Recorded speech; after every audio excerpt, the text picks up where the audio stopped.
Velotaraina manoloana ny faratsin-dalana eto Antananarivo renivohitra amin'izao fotoana ny ankamaroan'ireo olom-pirenena sy ireo mpampiasa lalana, indrindra ny lalana eny Akadimbahoaka mihazo any Anosizato, Anosibenamotana, Andavamamba 67 hektara sy ireo faritra maro samihafa. Ny ato avokoa ny fanavaozana ny foto-drafitrasa tao aorian'ny lalao-nosy andiany faha 1/10 izay notanterahana teto Madagasikara ny 5 Aogositra hatramin'ny 3 Septambra lasa teo.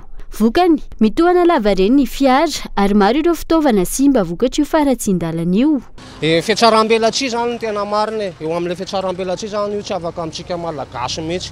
Rehefa misy zavatra hoe tsy maintsy priorité zany ka amin'ny tsangan-javatra ray misy dia izay vao ataony zavatra raha vao hoe misy zavatra tokony atao. Fa rehefa tsisy zavatra hoe tsy mahana zany, ohatra hoe tsy lara-pahamehana zany dia ohatrany tsy dia rarahina nefa ny lalana zany tena anisan'ny vahaolana anankiray tena mahamora ny fiainan'ny madinika mihitsy aloha zany. Ia zany fahalalako an'ilay izy teo amin'ny resaka gédésil. Ohatrany hoe menatra amin'ilay vahiny zany tsika dia natao aloha izay amin'ilay lalana. Zao nefa zao ty aminay aty zao tena raha mijerina angamba nefa roa taona io. Fa tena tsisy fanambarana, tsisy mijery mihitsy. Tena misy ankony mihitsy. Tena sahirana e. Tôbila simba, moto simba. Ny fiainan'ny olona lasa misy fahataranana eo amin'ny asa raha zany dia tena hita hoe misy fahataranana.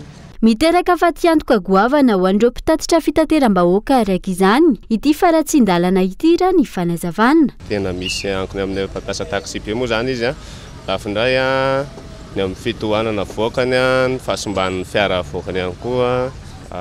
Za zao tokony hoe toro-dimy vitako anatin'ny androny eo amin'izao lasa tsy mahavita mihoatra ny toro-hevatra.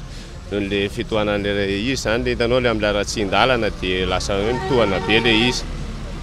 Lasa hoe sady misy fatiantoka kely zany le izy amin'izao no misy hoe zavatra koa mihasimba. Ny resaka pneumatika moa zany no tena simba voalohany amin'ilay asa. Misy ihany fa mbola tsy dia tena rehetrarehetra fa mbola satinany kely ihany zany mbola vao vita tena be dia be.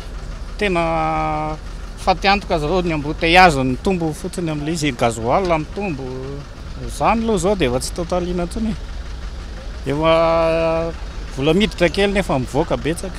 Zay zao amin'izao tena torotelo zao vitanay parivany andro farany mahavita zany. Nefa raha toro hoe farafaratsy ny toro-dimy ohatr'izany taloha.